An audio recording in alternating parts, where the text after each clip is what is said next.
And I said, how are you dying? I mean, he's way ahead of me in the assuming I don't get hit by a bus, but he's got years and decades on me. So how are you doing this? And he said this beautiful thing. He said, I'm dying the way I lived. So, and I don't know if you can see this on the camera, but he cups his hands. I'm going to put my hands up here so you can see. But he Yeah. cupped his hands like you're going to drink water, but he Uh-huh. put them down in his lap and he says, this is how I lived. And he cups his hands in his lap and he brings them up to his face. And he said, every time Thomas came up, I let Thomas go. And he drops his hands down into his lap and he brings it up again. He goes, every time Thomas comes up, I let Thomas go. He does it over and over and over again. And he says, at some point, Thomas is going to come up. I'm going to let Thomas go. And Thomas isn't going to come up. And it was so beautiful. But I'm so stupid. So then I said, well, where does Thomas go? And he looks at me. He There gives me a was. look that says, really? Welcome to the Spiritual Artist Podcast. This is Chris Miller. I invite you to join me as I interview artists from a variety of disciplines. We'll share powerful stories and lessons learned while making their art.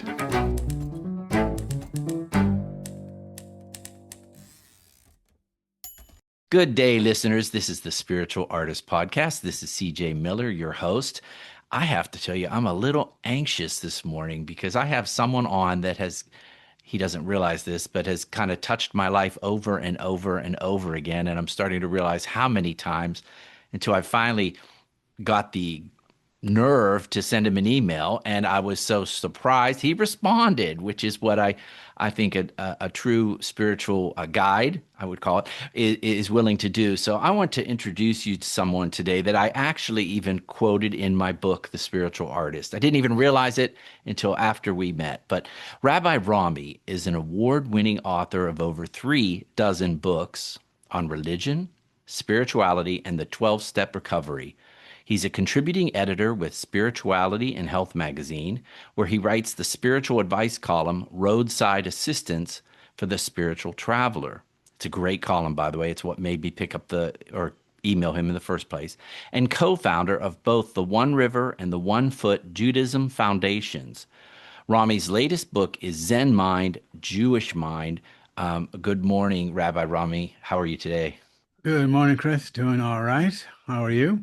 I am doing great. A little anxious. I have to tell you, I would say you feel like a long lost brother or something. I listen to your speaking, and I'm like, oh, wow, I get this guy. I get this guy. So I'm very excited to talk to you this morning. No, that's good. I'm glad you're excited. I'm happy to be here. So uh, So after we hopefully it exceeds your expectations. Oh, I'm sure will. We're just going to step into the flow. So I realized, I wrote a book a couple years ago, and it's called The Spiritual Artist, and it's about using art as a means to tap into your spirituality.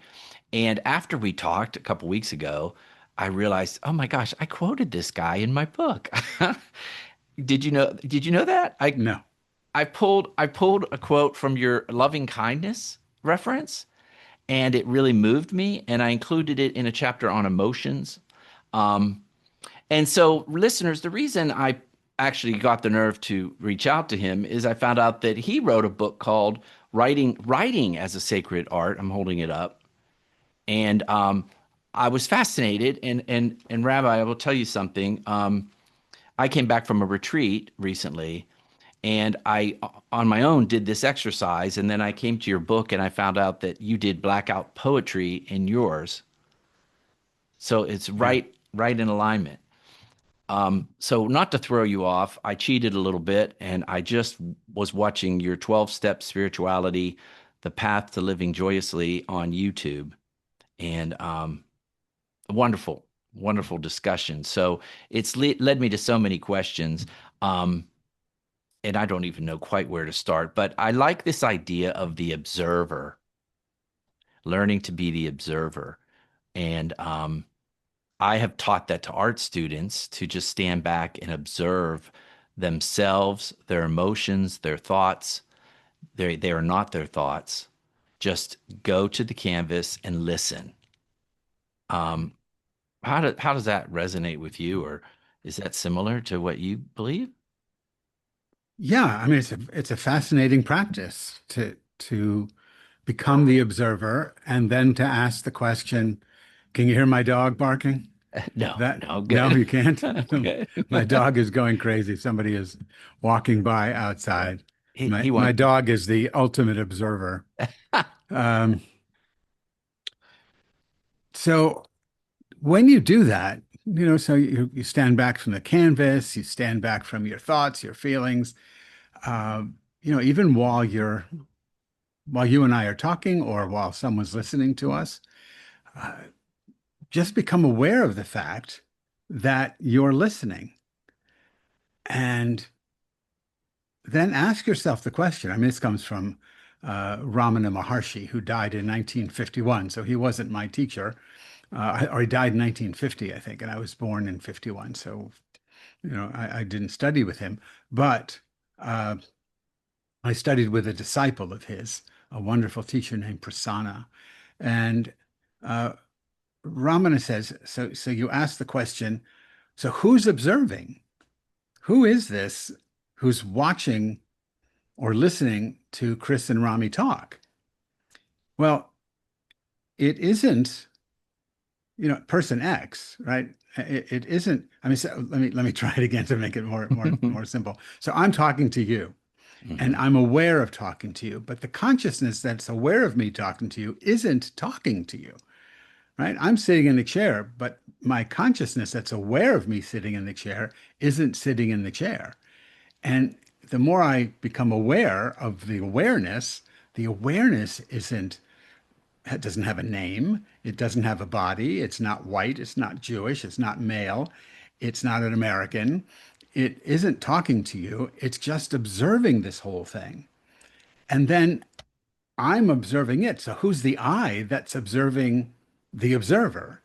And then if I'm aware of an I observing the observer, who's that I?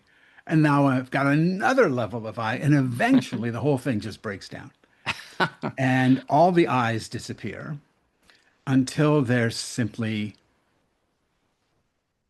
and there's no words for it, until there's simply that, you know, um, sat in Sanskrit. There's just being. And there's no you there at all. There's no observer. There's just whatever that is. And having that experience, which you can't have because there's no I to experience it, but language breaks down here. So you have to Right. bear with me. But having that experience, which cannot be had, is awakening. You just realize there's just this happening, and you're part of the happening. And just the way a wave is part of the ocean waving. And that's who you really are. So, yeah, becoming the observer and then realizing there's an observer behind that, an observer behind that, until the whole thing just breaks down into simply a state of awe or wow or whatever you want to call it, is, I think, the ultimate awakening experience. I think I'll just add this to it. I think I'm like I'm going to quote this improperly, probably, but the Christian mystic Meister Eckhart says, "The eye with which I see God is the eye with which God sees me." And I think you can read it both ways. Using the physical eye, you could say the eye, the physical eye with which I see God is the physical eye with which God sees me. This bifocal kind of eye, physical eye going on. But it's also the psychological thing. It's the I, capital letter I, with which I see God. My egoic I is also the I, the transcendent I with which God sees me. Again, I don't know if any of this makes sense, but in the Bible, when Moses says to God, and I don't take any of this literally, it's someone's writing, but whoever wrote this is a genius. When Moses says to God, "Who are you?" and God responds, "I." It's a verb form. It's not a static noun. It's a verb. And we don't have a verb for I in English, so eyeing or something. But God responds ehiyeh in Hebrew, eyeing. I'm the eyeing of the universe, man. Do you get it? And Moses doesn't get it, and no one else gets it. So then God says, okay, forget that. Here's another verb you can use, but it's literally unpronounceable. It's four consonants, YHVH, Yud Hey Vav Hey. You can't say it. So it's like the Tao that cannot be spoken. So I'll give you a word, but you can't use it. So that's going to screw you up. Of course, everyone says, "Oh, it means Lord," and now we've got a Lord up here, and we're down here, and we masculinize the whole thing, and we screw it all up. But in that burning bush fable, we get this ultimate truth that God is the eyeing of the whole universe, or God is the Tao of the whole thing, and you're it. You're part of it, or what the Hindus say, Tattvam Asi. You are that. Now, I don't know if any of that made sense to you. I don't know if any of that made sense to our listeners, and I'm not even sure it makes sense to me. But you follow it, it'll crack your mind open, and that's where the wow comes from. I love that. And so let's unpack that That's a little good. bit. Yeah, Yeah, let's help unpack help it. me unpack it. Yeah, Well, because I think it must be. Well, we'll go to that too. I have so many thoughts, but so are you thinking that it's the being God is the beingness, the active action of the universe, as opposed to a noun, which is just a thing, right? Like it's right. the it's That's what I mean. That's what the Bible says. God is a verb, and the verb yud hey vav hey yhvh, which does not mean Lord. That's a euphemism that men made because Lord is a man. right. Uh, God is this yhvh, and it literally means happening, doing, being, but not a being or a supreme being, but the verb being. It's just the beingness of the universe. So it's everything from quark to quasar. It's the entire happening of the universe, including you. It's like every wave is the waving of the ocean. So you and I are the happening of God, which should answer almost every spiritual question we've got. What happens when I die? You nothing, because you are the ocean, and the ocean just keeps waving. So if you don't get hung up on the wave aspect of yourself, then you don't get hung up on dying because you're really the ocean. How do I treat one another? How do we get along? If we recognize we're all part of the same ocean, it's what's hateful to you, don't do to anybody else, which is the Jewish version of the golden rule, or do unto others, the way Jesus puts it. So it's so clear when you know who you really are and what everything else is, God. But we don't want to know that because first of all, it's bad for the religion business. Mm. You know, it's bad for everything because the religion and so much else is based on we're not one. And then we have to, we build everything on a falsehood, and there's a lot of money to be made off that falsehood. Okay, I'm going to ask you a tough one here, because I love what you're saying and I totally align with what you're saying. Um, and I also agree that to me, that seems to be the center challenge with the existence on the globe right now is the accepting of oneness. So how I think I was listening to your video and you talked about it was just the school of hard knocks, perhaps is what you said, or just, that taught you this awareness, this intuitive guidance. How is there a way? Is there a way to explain how to recognize oneness to someone that's going, I'm separate. Oh, I don't know what I said in the video. I don't. One of my friends said to me yesterday that one of the interesting things about me is that once I write something, I've forgotten I've said it, I've written it, and once I've said something, I've forgotten I've said it. I have no recollection of any of these things. So all my books are the same because, unless my publisher says, no, we just published that book. I say, oh, I better write something else. But So I don't know what I said in that video.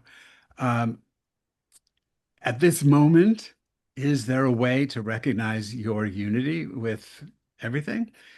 My practice, I mean, I have lots of practices, but my primary practice is what is called in Hinduism mantra japa, the repetition of a mantra. So, I mean, besides being an ordained rabbi, I'm an initiate in the Ramakrishna order, Ramakrishna mission of Advaita Vedanta, non-dual Vedanta. I've spent years in Zen training. I mean, I'm just into all this stuff. But what my root practice is the repetition of a Hebrew mantra, Hebrew phrase. It comes from the Bible. It's very simple. It just says, Ein od milvado. It means there's nothing else but that, and that being this ineffable divine reality. And I just say it all the time. Uh, in Judaism, but also in Hinduism and in Buddhism and Christianity and Islam, these mantras exist in all these traditions. In Judaism, I forget the rabbi's name, but he just says this becomes second nature to you. And when you're not doing something else that requires your attention, the mantra just pops into your head. And so I'm brushing my teeth, and in the back of my mind, it's just going, Ein od milvado. There's nothing else but this reality, this divine reality. So my toothpaste and my toothbrush and my teeth and my head, all in the bathroom, it's all the happening of the divine. And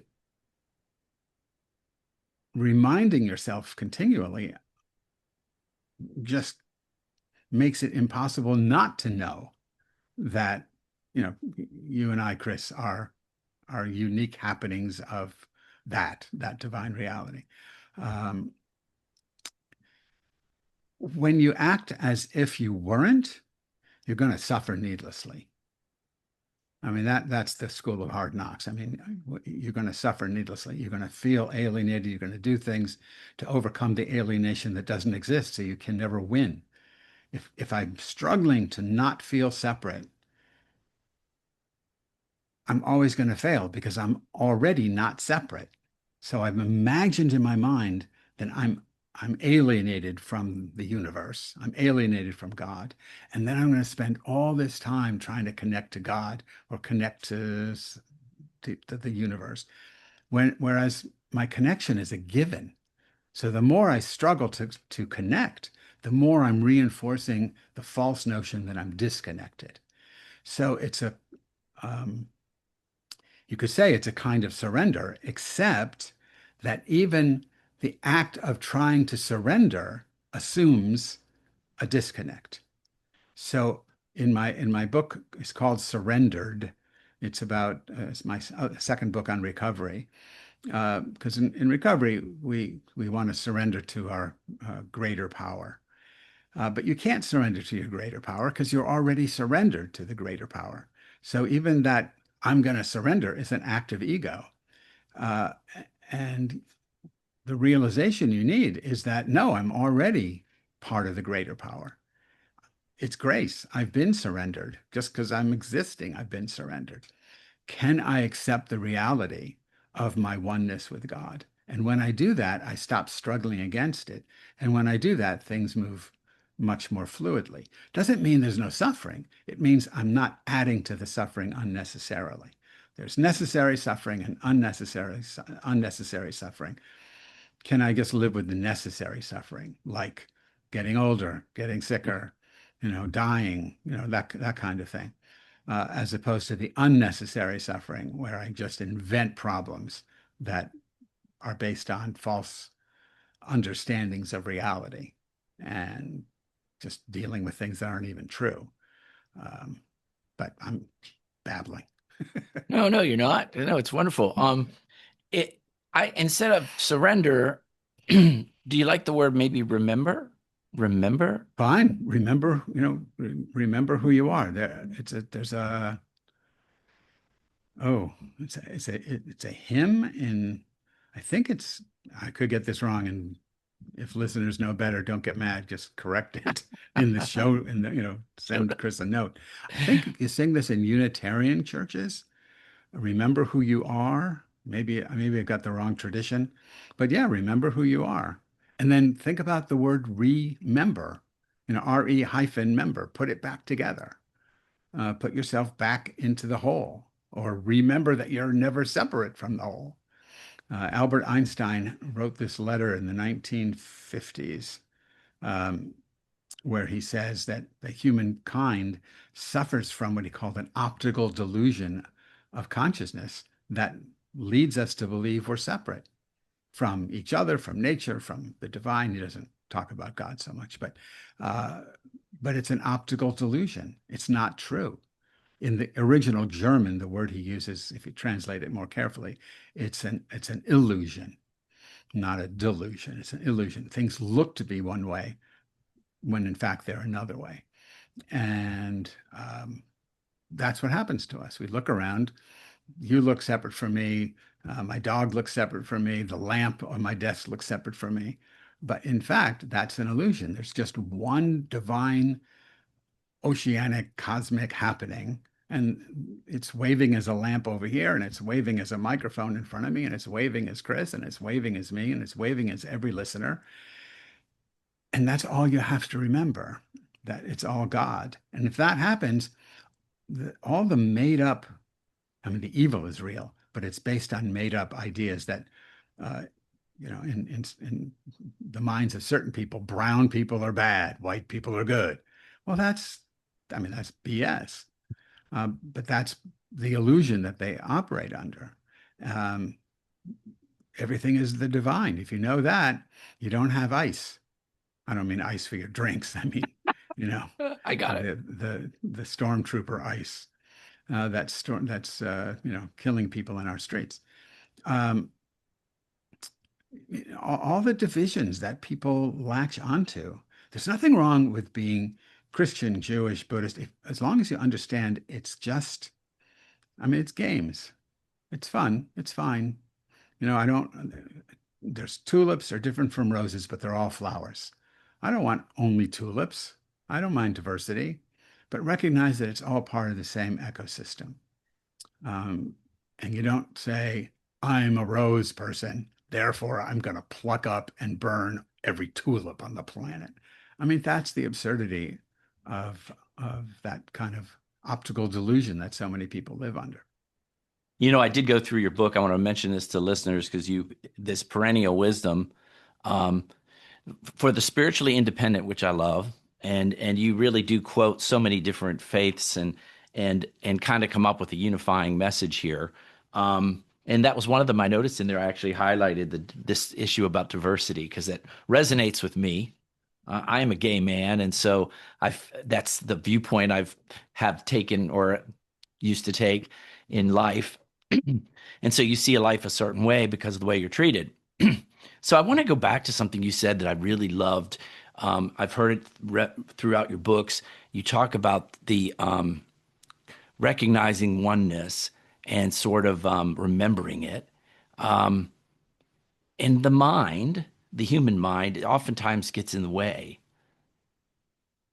So how does a listener remember that they're more than their human mind? Oh, so I think part of it, I mean, there's different things you can do. Um, I love this practice from Hinduism. Uh, every time and I'm simplifying it, but every time you come up with an idea about, some big philosophical, thing that you say to yourself, neti, neti, N-E-T-I in English, N-E-T-I, neti, neti, not this, not this, this isn't right. Um, or you do the observer kind of thing where you just say, no, I'm my egoic mind is locked into this illusion of separateness, but I'm aware of that. I'm aware of even if I don't have to go into the illusion of separateness, there's a consciousness that's aware of my thinking. And let me just look at that consciousness, which means there's another consciousness behind it, but we won't go down that rabbit hole again. Let me just observe the observer for a second and realize the observer isn't caught up in that philosophical trap of separateness. So who's right? The little me that's saying, no, different, different, different, everything's different, I'm better, I'm, whatever. Um, or this other level of consciousness, which isn't frantic, which isn't upset, which isn't, it's just it breathes differently. If you could imagine, uh, how does the observer consciousness, if it breathed at all, which it doesn't, but how would it breathe? Well, it wouldn't go around going, I hate this. Oh, gay is bad, lesbians, oh, trans people, oh no, white people are good, black people are bad. That's not how the observer would just go, oh yeah, it would be totally different. Why do I want to be that frantic guy? I'd rather be this, calm, open, consciousness.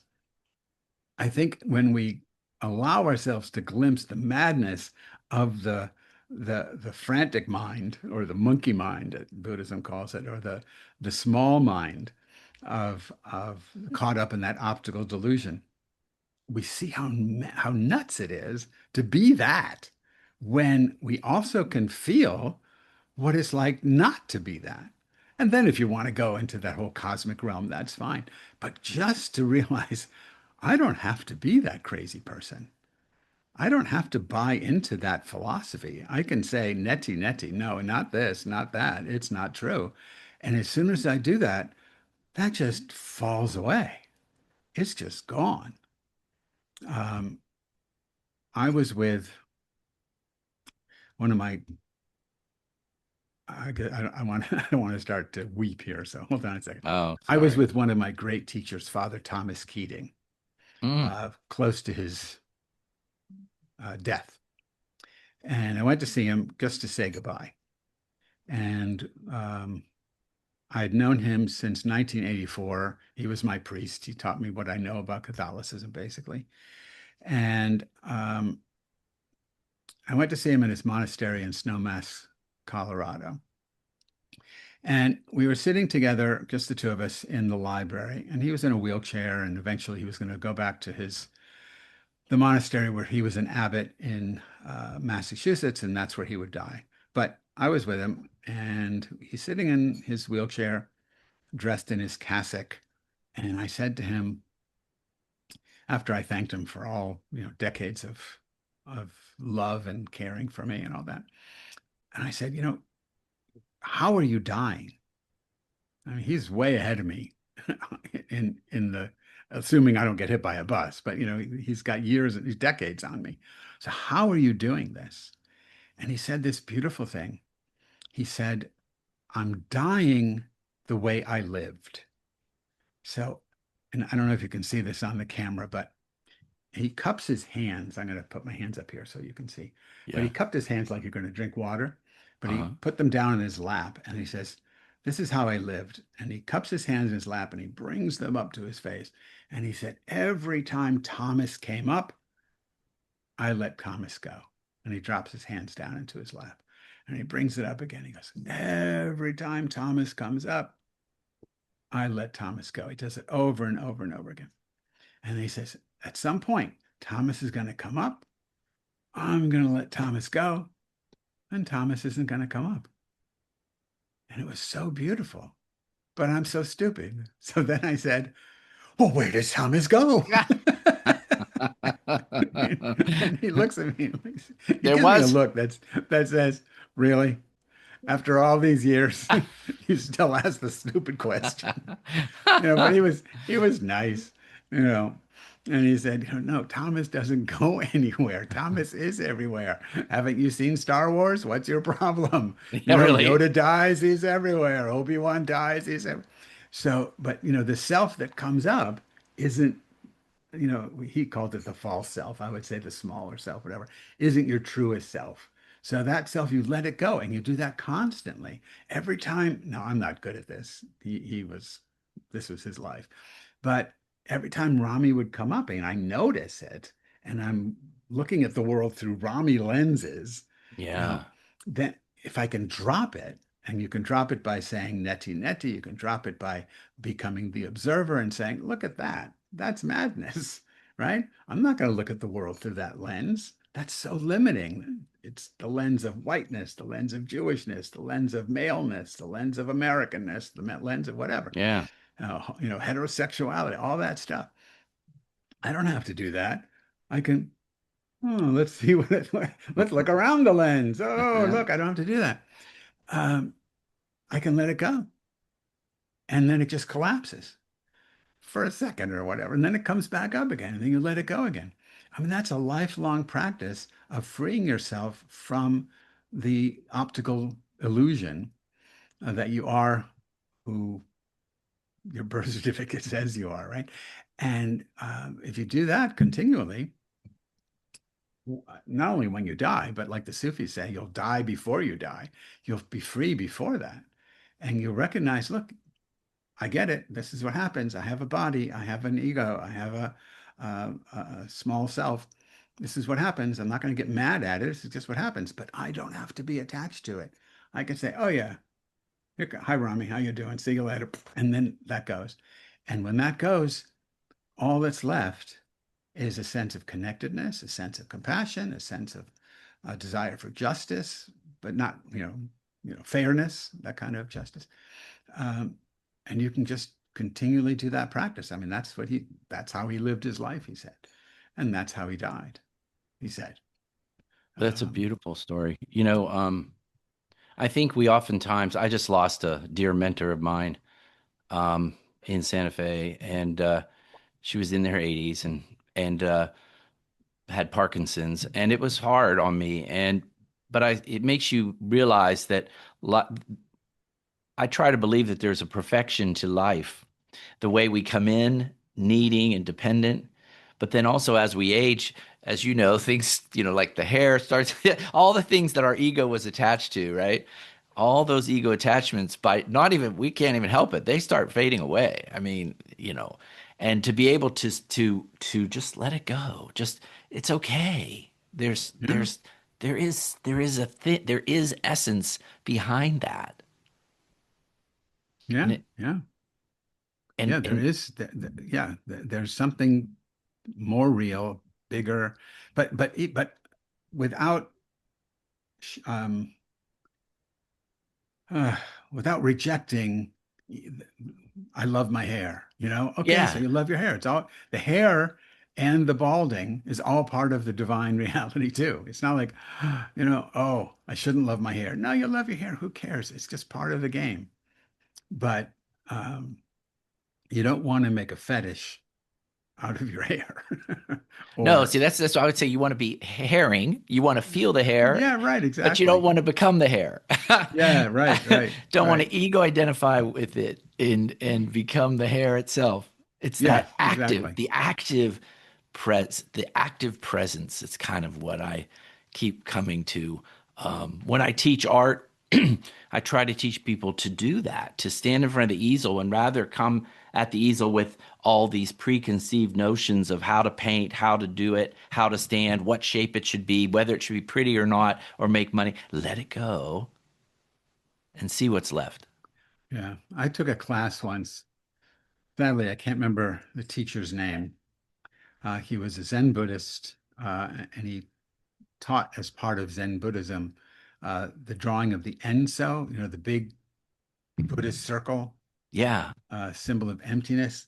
And, we got big pieces of rice paper and the big brushes, and you're supposed to dip it in the ink, and then you sit, and then in one movement, that's really one breath, you just draw the circle, and then you put the brush down.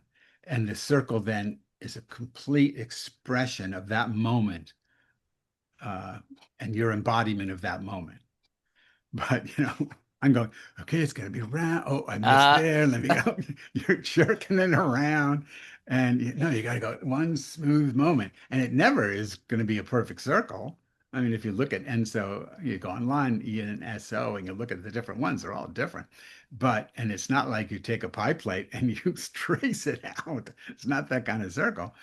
But when I was learning it, and I never got beyond the learner stage, and not in the sense of beginner's mind in some Zen mystical sense. It was always like, oh no, that's no good. Oh no, give me another piece of paper. I could never just do it because it was always Rami doing it, as opposed to letting that go and then just being present and having that happen. So yeah, when you this sounds very Zen. When you and the brush and the ink and the paper are one, Right. then But you there's can draw the circle.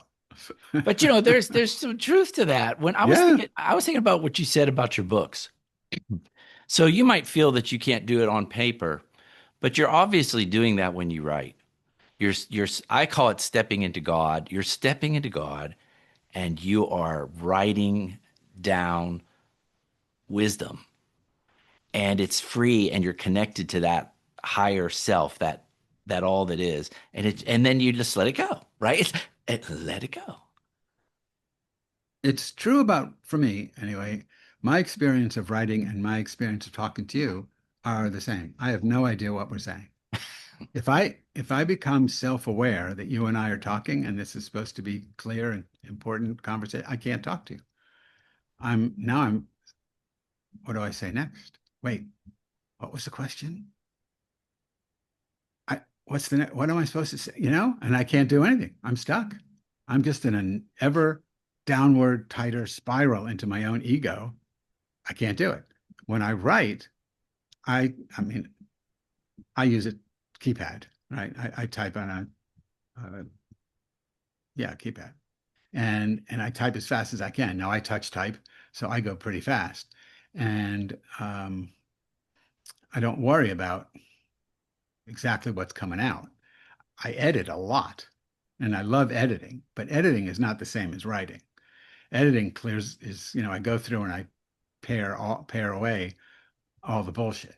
But I write whatever's coming through. Yeah, And just let it because flow. if I stop, now I know people who, really agonize over every word. I do that later in the editing process where I'm trying to be as clear as possible. But for the ideas to come through, they're I don't want to again sound mystical, but they're not my ideas. They're just stuff that comes to me. I get it. Ideas in the middle of the night come to me. I write them down on cards that I keep by the bedside. I get them when I'm walking. I walk miles every day, and you know, I won't say it out loud because she'll suddenly start talking to me, but I call to my phone assistant, and I'll say her name, and then I'll speak an idea into her head, and it's coming to me from the rhythm of the walk, from the universe, something like that.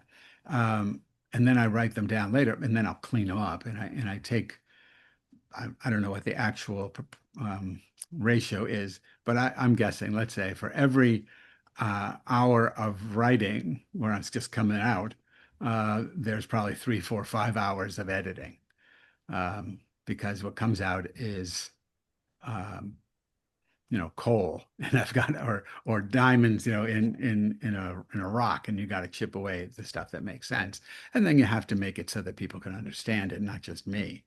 So, so they're both processes, the channeling of an idea that isn't my egoic idea, and then shaping it into using my craft, which is more egoic, if that makes sense.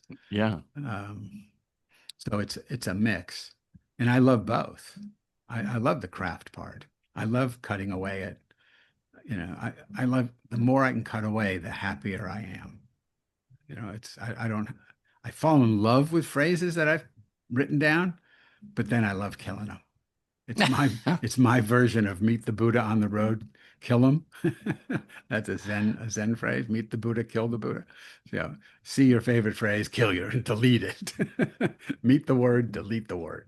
Um, Maybe that's what John meant in the chapter 1, verse 1 of the Gospel of John. In the beginning was the Word, and the Word was delete. Was that in there? No, You I know, don't. I It wasn't, but maybe that's what he meant. I imagine that for you, it's a Obviously, how many books have you written? Close to 40 now. 40 books. It's it can never be perfect because it's words, right? And words are limited. And but you're going to keep trying, aren't you? Well, yeah. I mean, there was a time a few books ago where I said, "This is it. I'm done." And then I can't stop because things just interest me. But I don't write, I write about things. So I write about 12 steps or I write about books of the Bible. Right now, next month I have a book on it's called Love in the Bible, but it's about a specific phrase in the Bible that talks about relationships between people and nature, between people and God. I'm working on commentary on the book of Job because I think there's something in Job that only someone with a Zen Hindu influence background can see. So I'm going to write about that. So I'm writing about stuff that I know, not writing philosophy out of my own head. Um, but there are things that I say, oh, look, I haven't seen this book. Let me play around with these ideas and see what I come up with. Um, but in that Zen Mind, Jewish Mind book, it just hit me that my experience in Zen working with koan, the puzzles that sort of crack your mind open, the way Zen people work with language is very similar to the way I was taught to work with language in uh, the world of rabbinic study. And I said, oh, it's all about changing your consciousness by taking the building blocks of the ego, which is language, and shattering them, and see what happens when language is broken, and then what happens when there's no words. So um, so it's not that hard. It's not like, wow, he's got a lot to say. No, he's got a lot of opinions about what other people said.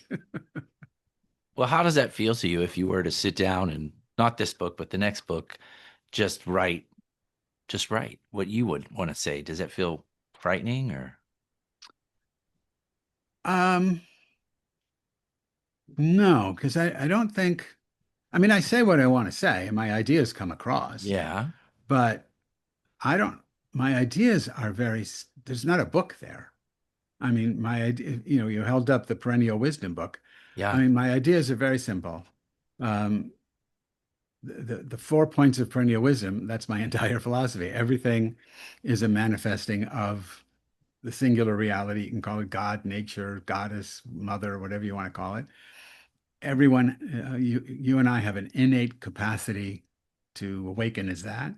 When you awaken as that, the natural ethic is the golden rule, understood in one way or another. And then the fourth point is the awakening as the divine and living the golden rule is the whole purpose of your life. So that's it. That's not a book. Then it's that book because then I said, look, every religion says that, and that's why it's a book. So my ideas are real simple. If I tried to put the whole thing in a book, it would be a one-page book. Nobody. What would the word be? I want to know. Oh no, a one page. It would be. I forget. One of my friends counted up the number of words. I think it's like 30 something words that spell out my entire philosophy. I like Oh, to be wow. really short. It's just nothing there. Because if it's complicated, then it's bullshit. It's really simple. I mean, you look at and I can't remember all four of them, but they're called the Mahavakyas of Hinduism, the great statements, and they're just one-liners. You know, Aham Brahmani, you are Brahmin, or I am Brahmin. Well, that's okay. That's it. Done. Thank you. So, or Tatvamasi, thou art that. Okay, got it. That's it. So one's coming from the I, the other from the thou. The same idea. So they're really that simple. And if it's more than that, then I think people are bullshitting me. Um, so uh, anyway, yeah. So a book that would be just mine It would be those 30 something words of the perennial wisdom. I mean, I've done the same thing with Judaism. I mean, I didn't do it. I copied it from Rabbi Hillel, who defined the Torah. There's a story about Rabbi Hillel in the Talmud, ancient rabbinic collection of ancient rabbinic literature. A Roman guy comes to him and says, teach me the entire Torah, the entire, all of Judaism while I stand on one foot. And Hillel says to the guy while the soldier's standing on one foot, and he says to him, what's hateful to you? Don't do to anybody else. Everything else is commentary. Now go study the commentary. I mean, that's it. But you know, that's the heart of Judaism. So live that. Now people go, that can't be right. Then I'd have to be nice. Right. There's Then a I have to be challenge. nice to Palestinians. Wait a minute. There's Exactly. got to be something in here that says I can screw over Palestinians. It's got to be in there somewhere. It's like in Christianity. You look at so much of American Christianity, and it's like, that's not what Jesus said. Oh, yeah? Then who needs Jesus? Give me this. I'll find a line somewhere. They'll edit it to a certain way. Yeah. Yeah, right. I mean, when you look at those American Christians, and maybe not just Americans, but those American Christians who look at the Bible and they only see uh, the phrase in Leviticus that a man shall not lie with another man as he lies with a woman. So that's the whole Bible. Where Hillel saw the golden rule, these guys see, homophobia. That's their Right. entire Bible. What? What about love your neighbor? What about that? We don't care about that. Pick and choose. Yeah. Yeah, and they pick the most dark thing that the thing that scares them the most, that they're most phobic about. So, religion, I'm not a big fan. It's so easily manipulated. People are so easily manipulated because they bought into this divisionist way of looking at the world. They bought into this illusion, and then religion capitalizes on it, and you can make so much money from it. Um, no, we could just. That's why the book is called Perennial Wisdom for the Spiritually Independent, not for the religious. Religious people scare me. I don't care what their religion is, because it always leans toward Dogma. leans towards fascism. Yeah, it does. So I love that. I think that's probably where I resonate with you and why you keep being drawn into my orbit. Your writings keep getting drawn into my orbit. How would you explain to the listener, how does someone actualize their spiritual independence on a daily level? How would they do that? Well, I would say that you need to well, I'm a reader, so I would say you have to read. Um, when I mean, there's certain books that are anthologies like mine. You can read the Perennial Wisdom book. You can read something I wrote called The World Wisdom Bible. Same idea, just pulls all these quotes on similar topics, and you can see that Christian, Buddhist, Hindu, Jewish, Muslim, there's more, but mystics on a given topic all say the same thing. And then you go, wait a minute, if they all say the same thing, then maybe I don't have to be one thing or another. I can go deeper and say, wait, they're all saying the same thing. So let's get beyond the labels. Let's deal with the truth of the thing and not get hung up on the religion labels. You can read Aldous Huxley has a book called Perennial Philosophy, same idea. You can read the core texts. Uh, read the well, I mean, these aren't necessarily easy to read without commentary, but read the Bhagavad Gita, read the Buddhist teachings of the Dhammapada. If you're a Christian and you haven't read the Gospel of Thomas, you've been cheated. It's not in the official New Testament for a reason, because they don't want it there. But read the Gospel of Thomas. It's 113, if I'm not mistaken, 113 one-liners from Jesus. Some of them you'll recognize because they made it into the official Gospels, but a lot of them you've never heard before because they didn't make it in. And it opens, the book opens where Jesus says,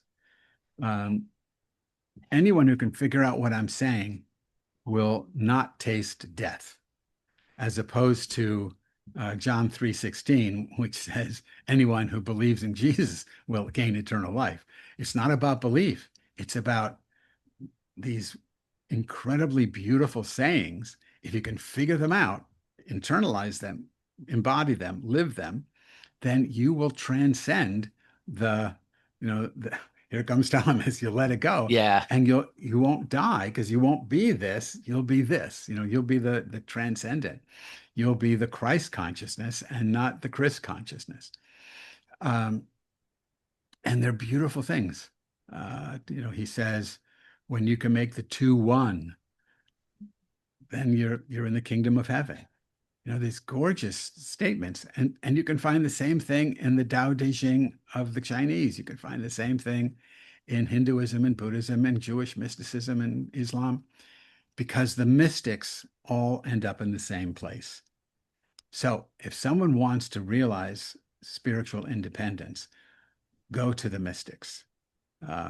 You can start with the ones from your own tradition, if you feel, because they might be more easy to read, the language might be more familiar to you.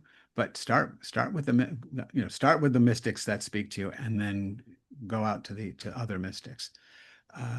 There's some amazing stuff going on in the world of contemporary mystic teachers, people like Richard Rohr, Andrew Harvey, Mm. Cynthia Bourgeois, Tony Packer, Joan Tollefson. There's some amazing teachers. Tony Packer is deceased, but her books are out there. But these other people are alive, and they're teaching, and they're writing on Substack and in their books, and they're pointing us beyond the madness of religion. And if there's any hope for us as a species, we've got to get beyond the madness of religion. Again, you don't have to stop being Jewish, Christian, Muslim, Hindu, Buddhist.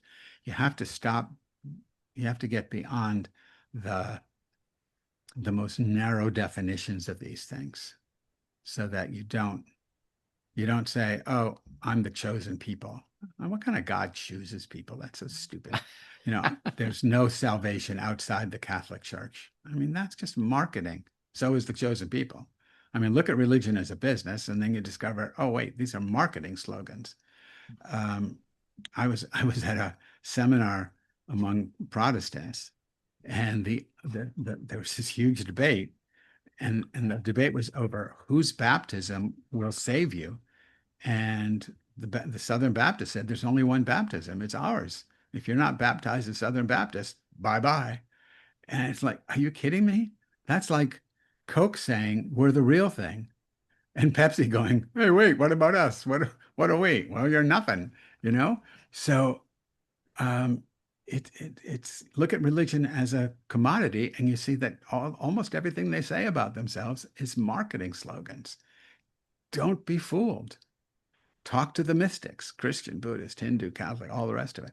And they go right, they say, don't look at that. Look at the truth. And there's some beautiful stuff that you can find there. And it doesn't have to be in religion. I mean, read William Blake and look at his artwork. Mhm. Anyway, I mean, I could go on with I that. wanted to tell you that in this perennial wisdom, when you told some of those stories at the beginning, they just made me laugh outright. When you were engaged with certain leaders and questioning, like you were just question them about the logic behind their belief, it just made me laugh outright. I just wanted you to know that I was just laughing my head off. I Oh, that's appreciate. good, because not everybody thinks they're funny. I thought it was because to me that's where I align with you. It's just so obvious and I think that when you talk about the truths, they're very simple. They really are. Did Just you ever see the movie or read the novel Name of the Rose? no, no. So it's a Sean Connery movie and Umberto Eco novel. And the key to the novel, I won't give away the plot, but the key to the novel, it takes place at a medieval monastery, and it's all about keeping monks from reading a book uh, about the positive value of laughter.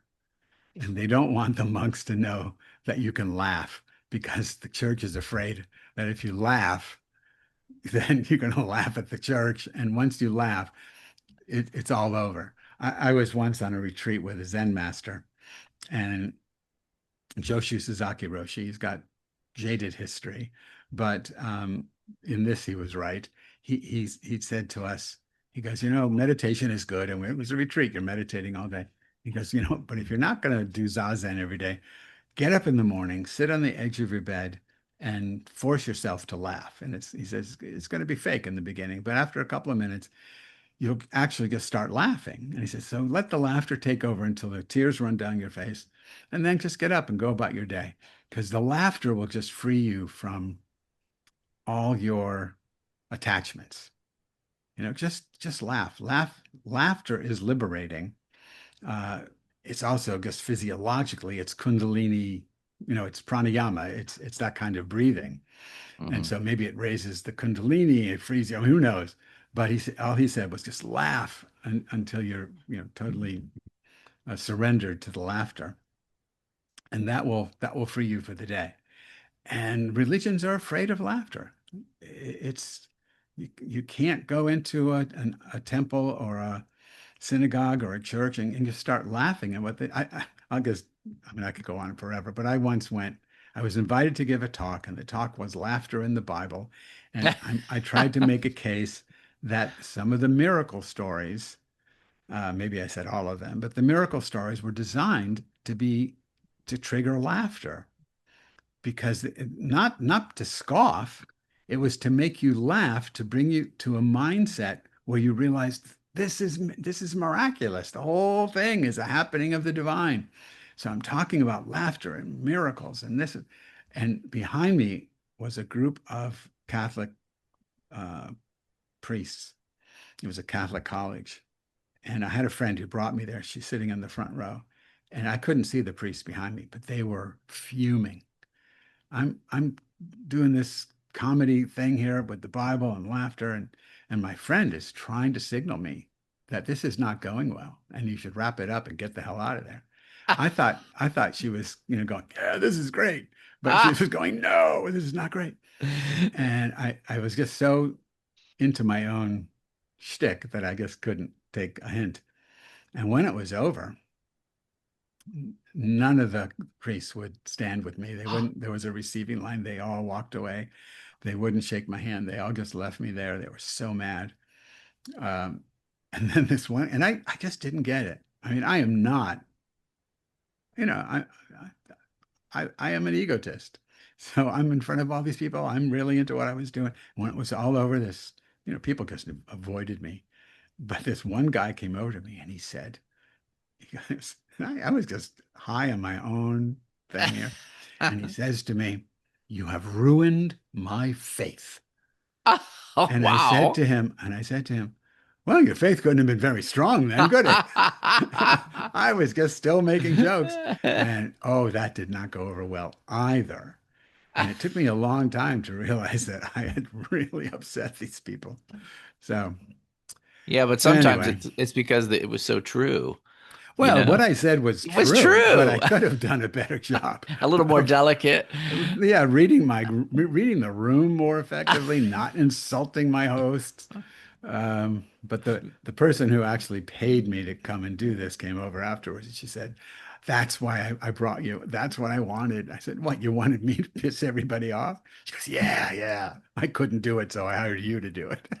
I said, You know, just give me my check. I'm getting out of here. if anything, it pushes them beyond their safety zone and makes them become just a little more aware. Well, that's what comedians do. I'm not a comedian, but that's what they do. Yeah. That's what, have you ever watched the movie Ridiculous? No, Religulous. Oh, Bill yeah. Maher's movie. I used to, when I taught religion in college, I used to show that movie. That's what that movie does.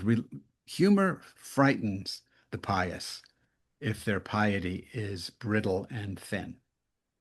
They're afraid of humor. But, if you look at the mystics are funny. They use humor. Anyway, I Well, don't know how we got onto I that. want to thank you for I want to honor your time, but I could go on and on because I love picking these ideas with you and talking about them. What is the next? Do you have a title for your next book yet? Or Holy Heresy is the next book.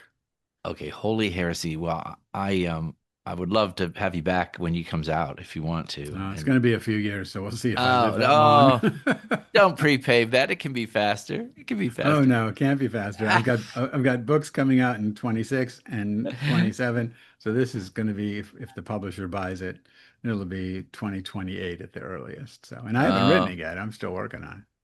Oh, But that's great. Well, someday I'll have to on the side tell you what I'm working on. But is there anything else you'd want to share about this conversation or what we talked about that we didn't cover?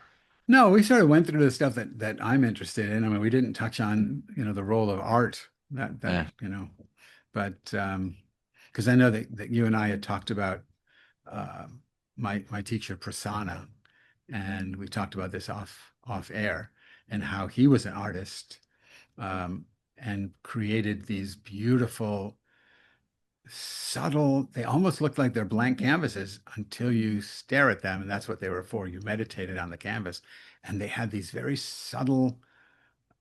I don't even know how you describe them, but these subtle works of color in them, uh, that were designed to move you, going back to the beginning of our conversation, um, subtle uses of color and shape, I guess, to shift you to that cosmic consciousness without mantra, without breath work. Just, he would just put them, and they were huge, the size of the doors behind you. He would hang them on a big wall in his studio, and you'd sit on a chair or a cushion, and he'd say, just sit for 20 minutes and with your eyes open and just look at this. And after less than 20 minutes, you would shift. There would be, Rami would be gone, and it would just be the awareness of this space. Um, and he was in his 80s by the time he was doing, maybe 70s when he was doing this, and he had spent a lifetime meditating and practicing the, who am I meditations with Ramana Maharshi. So, or of Ramana Maharshi. Um, so he came from a very rich spiritual background, but he believed, because he was an artist, that you could translate the thinking, who am I, into this visual experience for for people who just couldn't sit there and go, okay, who am I? They could just look at this and get lost in it and discover who they are without having to go through the linguistic path, and just do it visually, if that makes any sense. I mean, there's power in art. Obviously, you know that. Mhm. Oh, I do. What was the spelling of his name again? Prasanna, I don't think you can find him online. He doesn't do, Oh, really? You can't find yeah, any of these? I don't think so. I mean, it's Prasana, is how you say it. Maybe there's a two S's or a two N's. I mean, you don't, somebody who knows him, you might find someone who knows him who can reach out to him and say, but now he doesn't see anybody. Um, and he doesn't have a school, he doesn't have anything. I think actually you might be able to find, um, he was the voice. There were if you got 2 seconds, I'll put out people who are interested. Yeah. There's a guy named, a deceased teacher of mine, Bert Salzberg. Oh, Salzman. God, isn't that terrible? Salzman, I think, or Salzberg, but it's one or the other. First name is Bert. He's an Academy Award winning filmmaker. He won Academy Award on his first documentary, and then said, well, I'm done with that because I won the award. I don't need another one. And he went into making um, documentaries about Ramana Maharshi and Nisargadatta Maharaj, and the voiceovers or the vocals for Ramana Maharshi and Nisargadatta. Uh, Prasanna did the voice for him because he's an Indian guy and gives it some authenticity.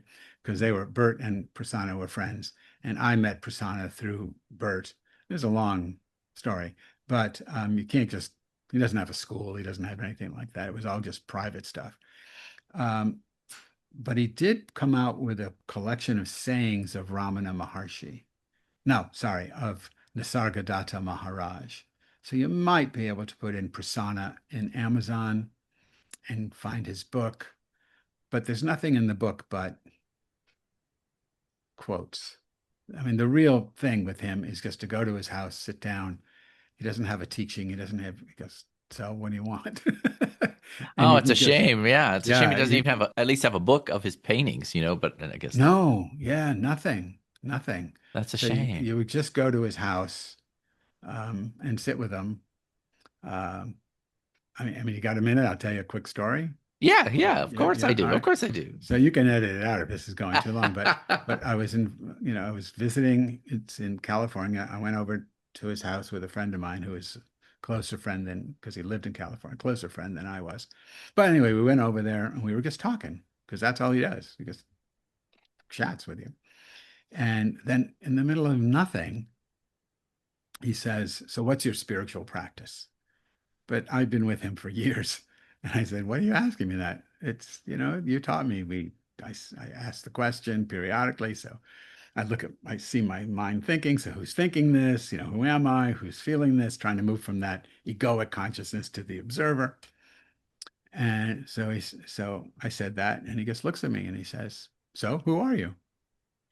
And like that, I'm gone.